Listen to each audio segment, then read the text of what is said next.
वेदव्य होकर नहीं जाती, अखंड सुभागवती होकर जाती। वो 7 चीज मूल भगवत चित्त का स्मरण करने वाली शंकर स्वयं ऋषिका से कह रहे हैं, तू कर्म का भोग जरूर भोग रही है पर तेरा सात्वित्व की रक्षा स्वयं जगत जननी करेगी, तो चिंता ना करिएगा, तो चिंता बिल्कुल ना करना, स्वयं जगदम्बा करेगी। और आया समय भगवान शिव का जो शिवलिंग, छोटा सा शिवलिंग, बिल्कुल छोटा सा, जिसका पूजन ऋषि का रोज करते। और बहुत ध्यान देना जीजियों, आपसे निवेदन है, आपके घर में जितने पुराने भगवान हैं, ठाकुर जी हैं, देवता हैं, ये सिद्ध हो चुके हैं। कैसे हो गए हैं? सिद्ध। जिस माला से हम जाप करते हैं वो माला हमारी सिद्ध हो जाती है जब जप कर। जिस आसन पर बैठकर हम भगवान की कथा सुनते हैं, जिस आसन पर बैठकर हम भजन करते हैं, जिस आसन पर बैठकर हम स्मरण करते हैं, वो सिद्ध हो जाती है हमारी सिद्धता। बड़ा क्रम है हमारा सिद्धता, तो बड़ी सिद्ध है आपके घर में जो भगवान है। तो भगवान स्वयं कह रहे हैं, भोलेनाथ जी कह रहे हैं कि ऋषिका, जिस शिव की तू आराधना करती है ऋषिका, जिस शंकर का तू पूजन करती है ऋषिका, जिस शिव का तू अनुमोदन करती है, तेरी रक्षा करने वाला यही शिवलिंग है, बस यही।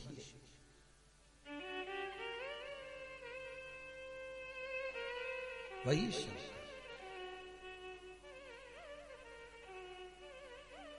अच्छा, बहुत ध्यान देना, कई लोग कहते हैं शंकर जी घर में नहीं रखना। एक वो महाराज आ गए थे पहले टीवी पे, उन्होंने सबके घर के शंकर जी को निकलवा के पीपल के पेड़ के नीचे रखवा दिया, भगवान ने उनको ही निकाल दिया। बढ़िया सोफे मोफे पे बैठ के सबको बताते रहते थे। उन्होंने एक दिन शंकर जी को निकला, शंकर जी घर में नहीं होना, सबको निकल, शंकर जी ने उनको निकलवा दिया। ले चल, नहीं, शिव महापुराण की कथा कहती है शंकर अपने घर में है तो बड़ी बीमारी हमारे घर में प्रवेश नहीं कर सकती। शिव यदि है, शंकर है। आप लोगों ने कभी वास्तु शास्त्रियों से मिले, वास्तु की जो बताते हैं टिप्स वगैरह, तो वो घर में ही आपको कहते हैं घर के अंदर जो मंदिर होता है उस मंदिर में शिखर नहीं होना चाहिए। बोलते कि नहीं बोलते? शिखर नहीं होना। क्यों कहते? कभी उन वास्तु शास्त्रियों से पूछा कि मंदिर घर में है तो मंदिर में शिखर क्यों नहीं होना चाहिए? तो वो वास्तु शास्त्री कहेंगे कि घर में अगर शंकर का शिवलिंग है तो शिखर की जरूरत ही नहीं है। अपने घर का आखिरी चोर, जो आखिरी का चोर होगा, वो शिखर का ही काम करेगा और जगत का भी कल्याण करेगा। वो जगत का हित करने वाला शिखर।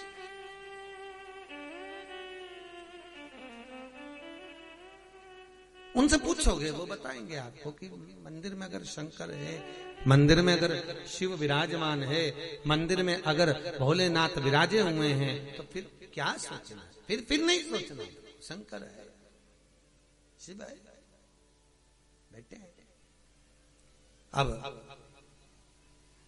एक दिन ऋषि का शिव की आराधना में लगी थी, युवानी अवस्था हो गई, और युवानी अवस्था में जब जवान हो गई, बड़ी सुंदर थी वो, अति रमणीय, अति सुंदर, बहुत सुंदर, बहुत सुंदर। और इतनी सुंदर ऋषिका, इतनी सुंदर थी, शिव का भजन कर रही थी। वहीं पर एक मूड नाम का राक्षस है। क्या नाम था उसका? मूड। और मूड नाम का राक्षस आया और उस मूड नाम के असुर ने आकर जब ऋषिका को देखा तो देखकर उसकी चित्त वृत्ति में, उसके मन में ऋषिका के प्रति प्रेम जागृत हुआ, काम उत्तेजना जाग, और वो ऋषिका को अपना बनाने के लिए प्रयास कर रहा, और ऋषिका को अपना बनाना चाहिए। बहुत ध्यान दीजिए, एक कथा आपने भागवत जी में सुनी होगी, पवन रेखा की। कौन? कंस की मां,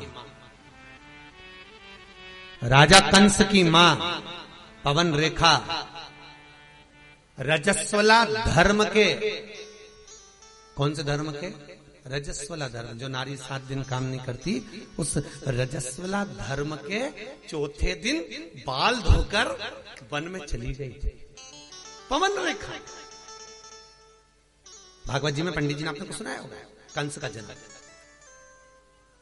पवन रेखा चौथे दिन बाल धोकर रजस्वला धर्म के चतुर्थ दिवस में केश धोकर बाहर निकल गए। स्त्रियां धोती हैं बाल तीसरे चौथे दिन, केश धो ले गई वन में। पवन रेखा की सुंदरता को द्रुमलिक नाम के राक्षस ने देख लिया था, बड़ी सुंदर है। और पवन रेखा के पति उग्रसेन जी का रूप रखकर वो द्रुमलिक राक्षस पवन रेखा के घर में चले गया, उन्हीं के साथ रहने लगा और उसी के द्वारा गर्भ ठेर गया पवन रेखा का। जो औलाद पैदा हुई वो कंस जैसी पैदा हुई, राक्षस कंस पैदा हुआ। वो द्रुमलिक नाम के राक्षस का संतान। कंस कितने भाई थे? अरे जम के बोलो जरा। कृष्ण कितने भाई थे? नहीं, कृष्ण पूरे कितने थे? 8। कितने थे? 8। 6 तो वो, 7वें नंबर के दाऊद जी और 8वें नंबर के कनिंग। कृष्ण कितने भाई हैं? 8। कंस कितने भाई हैं? 8। कंस कितने भाई हैं? 8। और 8 भाई राजा कंस के स्वयं को मिलाकर जब 8 है, तो जो 7 भाई थे कंस के, वो भगवान की भक्ति में डूबने वाले थे, स्मरण करने वाले थे, दान पुण्य करने वाले थे, नाम कीर्तन करने वाले थे, नाम स्मरण करने वाले थे। कंस के 8 भाई, थोड़ा प्रश्न बढ़ाइए, कंस के आ गया। 7 के 7 भगवान की भक्ति में डूबने वाले, और जो 8वें नंबर का जो कंस था वो गलत काम करने वाला। तो सबको आश्चर्य हुआ, बात क्या हुई? तब मालूम पड़ा कि पवन रेखा के गर्भ में जो संतान थी वो द्रुमलिक नाम के राक्षस की थी, इसलिए 8वां गर्भ बिगड़ गया, अष्टम गर्भ खराब। 8 तब मालूम पड़ा। अब मूड नाम का असुर राक्षस ऋषिका को अपना बनाना चाहता था, ऋषिका भजन में डूबी हुई थी। बहुत ध्यान देना साहब, राजा श्वेत भजन में डूबे, मृत्यु देवी को भी मरना पड़ा था, यमराज के भी प्राण छूट गए थे महाराज, यमराज के राजा श्वेत के कारण। और अब स्वयं ऋषिका जब शिव की आराधना में लगी हुई है, ऋषिका जब भगवान शंकर का भजन कर रही है, ऋषिका जब शिव का स्मरण कर रही है, ऋषिका जब शंकर का अनुमोदन कर रही है, और उसी समय पर जो मूढ़ नाम का असुर आया शंकर का भजन में, तो ऋषिका डूबी थी, स्वयं शंभु प्रकट हो गए और शंकर ने प्रकट होकर उस मूढ़ नाम के राक्षस का संहार करा। ऋषि का चरणारविंद का स्मरण करने लगी, प्रभु इस मूढ़ नाम के असुर ने मुझे गलत दृष्टि से देखा है, गलत दृष्टि से देखा। और मूढ़ नाम के असुर ने जब मुझे गलत दृष्टि से देखा है, तो मेरा जीवन शिव आपको समर्पित करने के लिए नहीं रहा, कुछ कृपा करिए। शंकर भगवान ने गंगा जी को बुलाया। गंगा, इस ऋषिका ने जिस शंकर के शिवलिंग की पूजन करी है, वो शिवलिंग नर्मदा जी के तट पर यहां नंदिकेश्वर के नाम से विराजमान होगा। गंगा, तो ऋषिका का कल्याण कर। गंगा मैया स्वयं आई और आकर बैसाख की पूर्णिमा के दिन गंगा जी ने नर्मदा के तट पर नंदिकेश्वर के सामने ऋषिका का ऊपर जब जल वृष्टि करी, तो उसका उद्धार कर दिया। उद्धार करा तो ऋषिका ने हाथ जोड़कर निवेदन करा, गंगा मैया मैं भले शिव के धाम चली जाऊं, पर निवेदन आपसे इतना सा है, वर्ष में एक दिन आप नंदिकेश्वर पर आकर स्वयं विराजमान होना। आज भी नर्मदा जी के तट पर नंदिकेश्वर शिव का शिवलिंग है महाराज, शूलपाणेश्वर की झाड़ी के आगे। वहां पर 2 नदी की धार है। कितनी है? 2। एक ये नर्मदा जी बहकर आ रही है, और एक नदी ये गंगा का जल है। तो ये जो नर्मदा जी बहकर आ रही हैं, ये तो निरंतर बह रही हैं, पर एक नदी का स्थान बना हुआ है, एक नदी का स्थान बना हुआ है। वो नदी साल में केवल एक बार, आप लोगों ने कहीं किसी के व्हाट्सएप पे भी वो आई होगी, नदी का दर्शन करा होगा शायद, अभी बीच में एक बार किसी के व्हाट्सएप पे मैसेज में भी थी। एक नदी तो बह रही गंगा नर्मदा, पर जो दूसरी नदी है गंगा, वो बैसाख की पूर्णिमा के दिन साल में केवल एक बार वो नदी नर्मदा से मिलने के लिए गंगा आज भी आती है, आज भी आती है, केवल एक दिन के लिए, केवल मात्र एक दिन के लिए, वो बैसाख की पूर्णिमा नंदिकेश्वर। लोग कहते हैं महाराज जी शंकर के चमत्कार क्या? हम कहते हैं चमत्कार देखना है तो कभी तुम जाओ बिजली महादेव पर जाकर देखो कि पूरे भारत की भूमि की सबसे पहली बिजली शंकर के शिवलिंग पर मनाली में गिरती है। बिजली महादेव के ऊपर बिजली गिरती है और शंकर के टुकड़े टुकड़े हो जाते हैं, और वहां एक व्यक्ति मक्खन मंकर लाता है और शंकर के टुकड़ों को जोड़ता है, फिर हाथी की सूंड से पांव से भी तोड़वाता तो शिवलिंग नहीं टूटता है। वो बिजली महादेव मनाली में। कभी मौका मिले नंदिकेश्वर जाकर देखिए, नर्मदा के जल के पास में गंगा का जल आज भी बैसाख की पूर्णिमा के दिन मिलने के लिए आता है। प्रति वर्ष एक दिन, मात्र एक दिन, दूसरे दिन नदी फिर सूख जाती है वापिस। कहा नहीं भगवान? नर्मदा नदी शंकर भगवान के, शिव के शरीर के पसीने से बेटी के तुल्य में प्रकट हुई। नर्मदा अमरकंटक से निकली, बड़ी सुंदर जगह है महाराज, कभी मौका मिले जाइए। भगवत चित्त का स्मरण हो।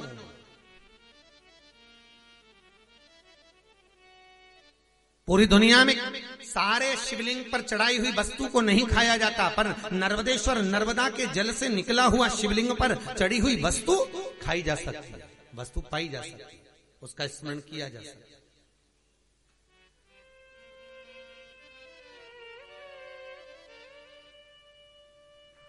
ये उसी में का भाग है, जैसे पान का पत्ता। कौन सा पत्ता? पान। दर्शन करेंगे।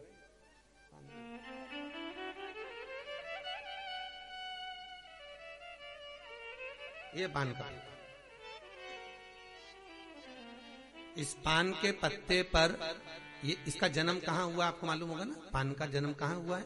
अमृत, जो मंथन में अमृत का कलश निकला था, उस कलश को असुरों ने देवताओं से छुपाकर, इंद्र जिस खंबे से बनता था उस खंबे के पास में कलश को छुपाया।